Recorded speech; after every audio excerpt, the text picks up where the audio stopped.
প্রতিবন্ধী সহায়ক সরঞ্জাম বিতরণ মন্তেশ্বরে। মুখ্যমন্ত্রী মমতা ব্যানার্জির অনুপ্রেরণায় প্রতিবন্ধী মানুষদের সাহায্যার্থে প্রতিবন্ধী সহায়ক সরঞ্জাম বিতরণ কর্মসূচি আয়োজিত হলো মন্তেশ্বর বিডিও অফিসে। পূর্ব বর্ধমান জেলার মন্তেশ্বর ব্লকের প্রাক্তন সাংসদ সুনীল কুমার মণ্ডলের উদ্যোগে নির্বাচিত প্রতিবন্ধীদের সরঞ্জাম বিতরণ করা হয়। মন্তেশ্বর পঞ্চায়েত সমিতির ব্যবস্থাপনায় মন্তেশ্বর সমষ্টি উন্নয়ন আধিকারিক অফিসের প্রাঙ্গণে মঙ্গলবার সকাল 10টা থেকে প্রতিবন্ধী মানুষদের প্রতিবন্ধী সহায়ক সরঞ্জাম বিতরণ কর্মসূচি শুরু হয়। এই কর্মসূচি বিকাল পর্যন্ত চলে। 355 জন প্রতিবন্ধীদেরকে বিভিন্ন ধরনের প্রতিবন্ধী সহায়ক সরঞ্জাম বিতরণ করা হয়ে থাকে। প্রাক্তন সাংসদ ছাড়াও উপস্থিত ছিলেন বিধায়ক রবি চ্যাটার্জি ও মন্তেশ্বর পঞ্চায়েত সমিতির সভাপতি আহমেদ হোসেন শেখ। মন্তেশ্বর থেকে রিপোর্ট কল্যাণ মণ্ডল, মন্তেশ্বর টিভি নিউজ।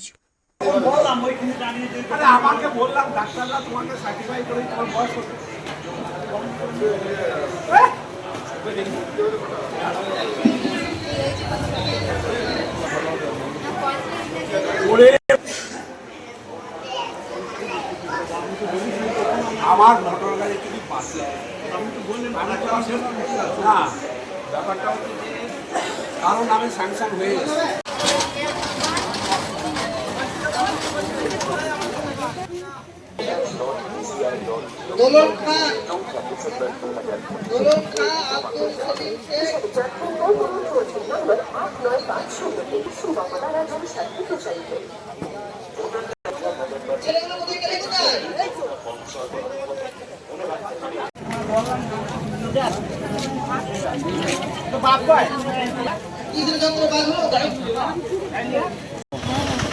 আজ বিডিও অফিস থেকে কি পেলেন?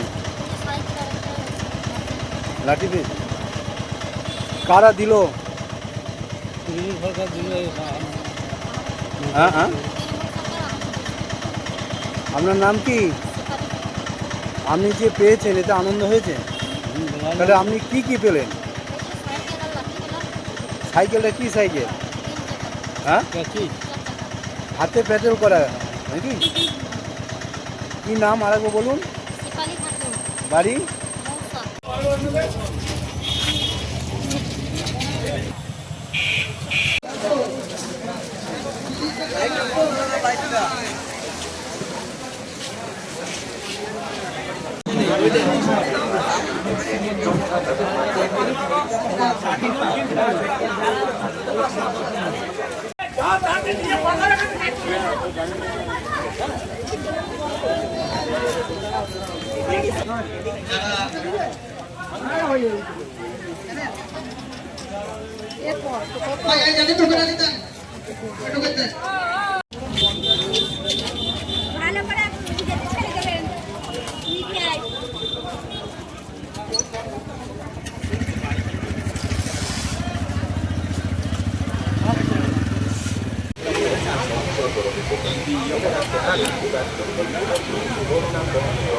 এইটুকু মান সম্মান আমরা থাকলো যেখানে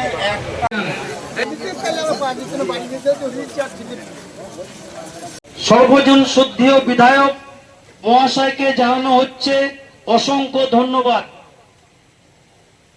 সকাল 10টা থেকে যে প্রতিবন্ধী মানুষদের যন্ত্রাংশ বিতরণ কর্মসূচি মন্তেশ্বর পঞ্চায়েত সমিতির তরফ থেকে সর্বজন শ্রদ্ধেয় সম্মানীয় রবীন্দ্রনাথ চ্যাটার্জি মহাশয়কে অসংখ্য ধন্যবাদ করা হচ্ছে। আপনি দয়া করে মঞ্চে আসবেন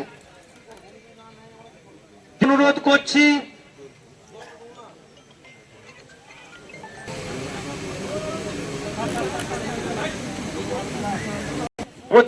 এই প্রতিবন্ধী মানুষদের সাহায্যার্থে যে যন্ত্রাংশ বিতরণ শত ব্যস্ততা সত্ত্বেও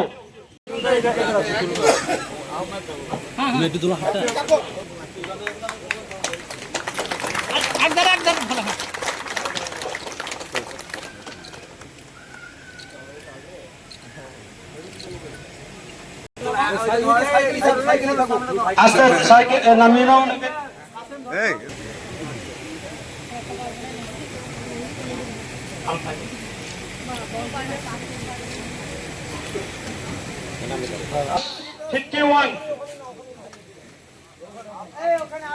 শ্যামল দাস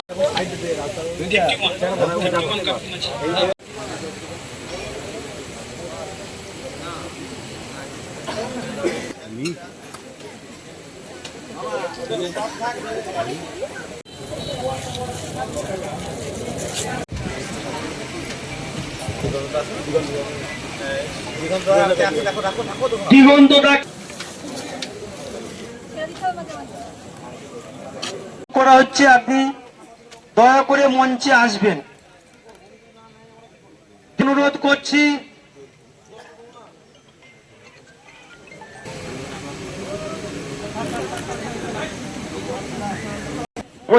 এই প্রতিবন্ধী মানুষদের সাহায্যার্থে যে যন্ত্রাংশ শত ব্যস্ততা সত্ত্বেও বিশিষ্ট সমাজসেবী সর্বজন শ্রদ্ধেয় কাটোয়ার বিধায়ক সম্মানীয় রবীন্দ্রনাথ চ্যাটার্জি মহাশয়, সর্বজন শ্রদ্ধেয় বিশিষ্ট সমাজসেবী কাটোয়ার বিধায়ক রবীন্দ্রনাথ চ্যাটার্জি।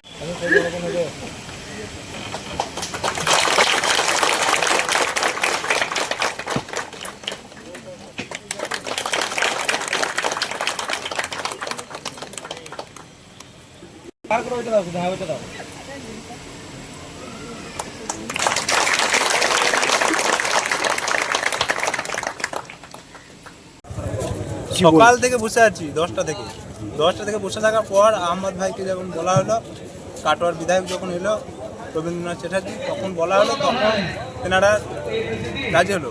তার আগে এতবার বলছে, এত পার্টির লোক আছে, নেতাদের বহু রকম আছে, পঞ্চায়েত প্রধান থেকে গ্রামের সদস্য থেকে কেউ আমার নিল না। এতক্ষণে যখন কাটোয়ার বিধায়ক নিল রবীন্দ্রনাথ চ্যাটার্জি, তখন বলা হলো, তখন রাজি হলো। কি নাম আপনার? আমার নাম সৌরভ, বাড়ি ধেনুয়া। গাড়ি পেয়েছেন? হ্যাঁ, গাড়ি কোথা থেকে পেলেন? এই মনসাপুর। এখানে আমরা যারা প্রতিবন্ধী তাদের বিভিন্ন অঙ্গে যন্ত্র দান করার জন্য যে প্রোগ্রাম, সেই প্রোগ্রাম মন্তেশ্বর পঞ্চায়েত সমিতি আহ্বান করেছে, সেখানে এসেছে। এই সম্পর্কে আমার দলীয় নেতৃত্ব স্বয়ং মমতা ব্যানার্জি বলেছেন, নতুন করে বলার আর কিছু নেই।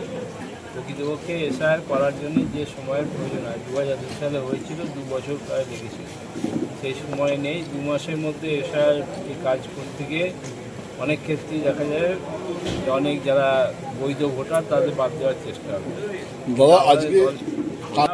আমাদের রাজ্যের মুখ্যমন্ত্রী বলেই দিয়েছে যে বৈধ ভোটার একটা বাদ গেলেও দিল্লিতে নির্বাচন কমিশনে অফিস ঘেরাও করা হবে। আর আমরা এটা জানি যে 2002 ভোটার লিস্টে তার যদি নাম নাও থাকে, তার পিতৃ পরিচয় বা অন্যান্য তাদের পরিবারেরও নেই, নাম নেই, তাদের পরিবারও না, যদি নাম থাকে, নাম থাকলেও সে এনুমারেশন ফর্ম ফিল আপ করলে যথাযথ এনকোয়ারি করে দেখা যায় সে হ্যাঁ এখানকার রাজ্য ভোটার, তাহলে সে ভোটাধিকার পাবে। পুরো যায়, আমি তো কলকাতা থেকে হবে, যতগুলো জায়গায় খবর নিলাম, এখনও পর্যন্ত সেরকম কোনো পরিস্থিতি তৈরি হয়নি। রোহিঙ্গার কথাটা আসছে কোথা থেকে?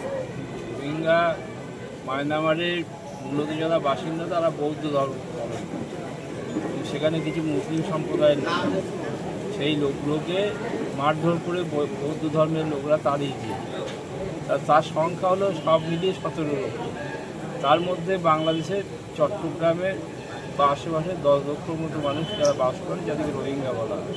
তারা তো ভারতবর্ষে নেই, তাদের ভাষাও আমরা বুঝি না, তাদের সঙ্গে আমাদের কোনো যোগাযোগও নেই। রোহিঙ্গার প্রশ্ন আসছে কোথায়? সেটা তো আমরা বলতে পারবো না। স্থানীয় বিধায়ক হলেন একজন মন্ত্রী, অতএব তার রাজ্য জুড়ে কাজ, তিনি কোথাও না কোথাও আছেন।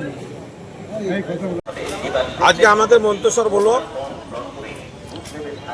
আমাদের একটা পঞ্চায়েত সমিতির উদ্যোগে একটা ক্যাম্প করা হয়েছে। মাননীয় মুখ্যমন্ত্রী মমতা বন্দ্যোপাধ্যায় অনুপ্রেরণায়, আমাদের সাংসদ, আমাদের দলের নেতা অভিষেক বন্দ্যোপাধ্যায় অনুপ্রেরণায় আমাদের এখানে একটা প্রতিবন্ধী ক্যাম্প চলছে।